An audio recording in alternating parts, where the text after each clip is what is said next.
بسم اللہ الرحمن الرحیم۔ آج ہم سورہ الفاتحہ کی آیت نمبر 1 اور 2 کریں گے۔ الحمدللہ رب العالمین الرحمن الرحیم۔ اس پر تھوڑا سا غور کیجیے گا۔ بات یہ ہے کہ ہر انسان بشمول ہر بچہ کارگاہ کائنات کے نظم نسق پر غور ضرور کرتا ہے۔ بچہ بھی اپنے قریب سے گزرنے والے جانور کا بغور مشاہدہ کرتا ہے، اس پر اپنی چھوٹی سی انگلی رکھ دیتا ہے۔ یہ انسان کی نفسیات ہے۔ غور تو ہر انسان کرتا ہے۔ اس غور کے نتیجے بھی کچھ ہونے چاہیے اور ہوتے ہیں۔ ہر انسان کے غور کا نتیجہ کچھ نہ کچھ ہوتا ہے۔ قرآن ان کے نتیجے کی بات کرتا ہے اور ان مشاہدوں پر زور دیتا ہے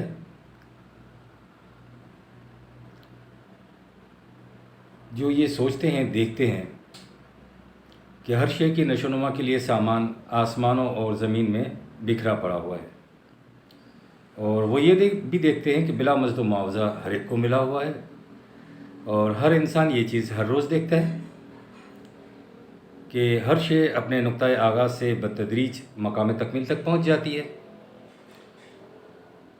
وہ کیا دیکھ رہا ہے؟ ایک لفظ میں اگر بیان کرنا ہو تو وہ نظام ربوبیت کا مشاہدہ کر رہا ہے۔ ایسا مشاہدہ کرنے والے انسان کی زبان پر پھر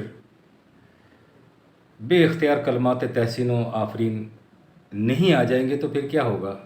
لہٰذا اس کے زبان پر بے اختیار کلمات تحسین آفرین آ جاتے ہیں، اور بالکل آ جانے چاہیے۔ یہی ایک ہوتا ہے۔ وہی کلمات یہاں پر بیان کیے گئے ہیں، الحمدللہ رب العالمین۔ اس کا مطلب یہی ہے، الرحمن الرحیم۔ مشاہدہ تو ہر انسان کرتا ہے۔ کچھ لوگ مشاہدہ تو کرتے ہیں لیکن کلمات تحسین و آفرین بھی کہتے ہیں، یعنی یہ بھی ہوتے ہیں، لیکن یہ کہہ کر آگے بڑھ جاتے ہیں۔ اس کا کوئی نتیجہ خاص وہ نہیں ان کے پاس ہوتا۔ قرآن ایسے لوگوں کی روش کو خاطر میں نہیں لاتا کہ جس کا کوئی نتیجہ نہ ہو۔ تحسین و آفرین آپ نے کر لی، آگے بڑھ گئے، لیکن اس کا کوئی نتیجہ نہیں نکلا۔ تحسین و آفرین کا کوئی نتیجہ تو نکلنا چاہیے، وہ نہیں نکلا تو آپ آگے بڑھ گئے۔ اس کا مطلب یہ قرآن اس کو ایسے لوگوں کو خاطر میں نہیں لاتا، یا ایسے مشاہدہ کرنے والوں کو خاطر میں نہیں لاتا۔ قرآن کہتا ہے کہ روش کا کوئی مثبت یا منفی نتیجہ تو ہونا چاہیے۔ ایسے جو ہے نا، یہ لوگ کے مشاہدے بیکار خس و خاشاک کی طرح پھینک دینے کے قابل ہوتے ہیں۔ وہ ان لوگوں کے مشاہدے کی تعریف کرتا ہے جس کا نتیجہ یہ نکلتا ہے کہ اللہ کی اس کائنات میں تو کوئی شے بیکار نہیں ہے، واقعی نہیں ہے۔ ہر شے سے کام لیا جا سکتا ہے۔ ہر شے سے کام لینے کے لیے تو پھر غور و فکر کرنا ہوگا۔ اگر وہ یہ سوچ لے کہ ہر شے بیکار نہیں ہے تو اس کے لیے تو اس کو غور و فکر کرنا ہوگا۔ تب بات سمجھ میں آ سکتی ہے کہ کیسے کام ان اشیاء سے لیا جائے، ان بیکار یہ جو چیزیں ہیں اشیاء سے، کائنات کی اشیاء سے کیسے کام لیا جائے۔ اس کے لیے عقل و بصیرت کو استعمال کرنا ہوگا، اور ایسے لوگ کرتے ہیں۔ تبھی وہ قوانین خداوندی کی محکمیت اور ہماگیری کی بڑی بڑی نشانیاں دیکھ سکتے ہیں یا دیکھتے ہیں۔ ان لوگوں کی روش یہ ہوتی ہے کہ زندگی کے ہر گوشے میں کھڑے بیٹھے لیٹے چاہے کسی بھی حالت میں ہوں، کائنات کی تخلیقی انداز پیدائش کی ترکیب پر غور و فکر کرتے رہتے ہیں۔ تبھی تو وہ کہہ اٹھتے ہیں کہ یہ اللہ تیری ذات اس سے بہت بعید ہے کہ تو کسی شے کو بے مقصد اور بے غرض غایت یا تقریبی نتائج مرتب کرنے کے لیے پیدا کر دے۔ ایسا نہیں ہو سکتا۔ وہ اس نتیجے پر پہنچتے ہیں۔ قرآن کہتا ہے کہ اسی نتیجے پر پہنچنے والے لوگ کسی کام کے ہیں، لیکن چونکہ ہم اشیاء کائنات کے منفعت بخش پہلوؤں سے بے خبر رہ جاتے ہیں، اس لیے عذاب کی زندگی بسر کرتے ہیں۔ ہماری جو عذاب کی زندگی ہے اس کا وجہ یہی ہے کہ ہم اس کے اشیاء کائنات کے منفعت بخش پہلوؤں پر غور و فکر نہیں کرتے، ورنہ علمی تحقیقات اور اپنے تجربات سے ان اشیاء کائنات سے صحیح فائدہ اٹھانا چاہیے۔ یہ بات جو ہے یہ کسی نے بھی اپنی طرف سے نہیں کہی ہوئی۔ یہ قرآن مجید کی آیت سورہ آل عمران 3 اور آیات ہیں 189 180 190، ان دو آیات میں یہ بات بیان کی گئی جو میں نے بھی آپ کے سامنے رکھی ہے۔ لوگوں کی طبیعتوں اور ذہنیتوں میں فرق ہوتا ہے، یہ ایک حقیقت ہے۔ عقل سلیم رکھنے والوں کو تعجب ہوتا ہے کہ یہ اختلاف کیوں ہے، ان لوگوں میں یہ کیوں ہے کہ ذہنیتوں میں فرق کیوں ہے لوگوں کے۔ کچھ اس منفعت بخشی کی روش اختیار کر لیتے ہیں، دوسرے لوگ نہیں کرتے ہیں، کیوں؟ وہ یہ سوال کرتے ہیں۔ لیکن اگر معاشرے میں وحی و تنزیل کی اتباع اور اطاعت کا قانون بن جائے، یعنی معاشرے میں سارے لوگ اللہ کی احکام کی، قرآن کی اطاعت اتباع کریں، تو پھر یہ اختلاف مٹ جاتا ہے، پھر یہ نہیں رہتا، کیونکہ ایک قانون بن جاتا ہے تو پھر سبھی اس پر عمل کرتے ہیں۔ پھر یہ جو چیز ہے نا کہ یار یہ لوگ تو منفعت بخش پہلوؤں کو دیکھتے نہیں ہیں، دوسرے لوگ دیکھتے ہیں، تو ایسا کیوں ہے؟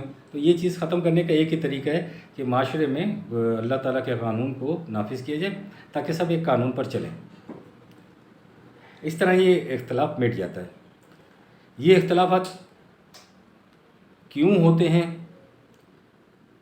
اس کی کیا وجہ ہے، اللہ تعالیٰ نے ایسے کیوں پیدا کیا ہے، ایسا پروگرام کیوں بنایا ہے، تو اس کے لیے اللہ تعالیٰ دلیل دیتے ہیں کہ بادلوں سے پانی تو ایک جیسا برستا ہے، لیکن مختلف انواع و اقسام کے پھل اگتے ہیں اس سے، سب فصلیں اور پھل ایک جیسے تو نہیں ہوتے۔ اسی طرح سے پہاڑوں کا مادہ تخلیق ایک ہی ہوتا ہے، لیکن مختلف رنگوں کے خطے، کوئی سفید، کوئی سرخ، کوئی کالا بجنگ ہوتا ہے، آپ دیکھتے ہو دنیا میں چلو پھرو۔ اس طرح حیوان بھی ہیں اور انسان بھی ہیں، سب الگ الگ ہیں، تو الگ الگ قسمیں ہوتی ہیں ان کی۔ یہ بات قرآن 35/27-28 یعنی سورت نمبر 35 اور 27-28 آیات جو اس میں بیان کرتے ہیں کہ صحیفہ فطرت تمہارے سامنے ہے، جو قوانین خداوندی کی زندہ شہادت ہے۔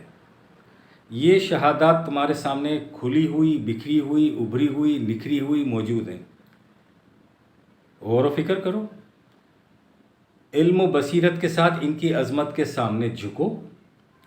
ایسا کرنے اور اس طرح جھکنے والوں کو قرآن علماء کہتا ہے، کیونکہ وہی خدا کے قانون کے غلبے کو جانتے ہیں اور یہ بھی جانتے ہیں کہ جو اس کے مطابق چلتا ہے اسے حفاظت کا سامان بھی میسر آ جاتا ہے۔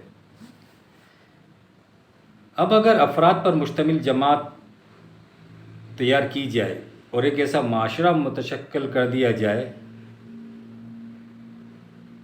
تو قرآن 9/112 یعنی سورت نمبر 9 اور آیت نمبر 112 میں اس کی ایسے معاشرے کی خصوصیات بیان کرتا ہے جو ایسے لوگوں پر مشتمل ہوتا ہے کہ اگر غلط راستے کی طرف چلے گئے ہیں تو رک جاتے ہیں یہ لوگ۔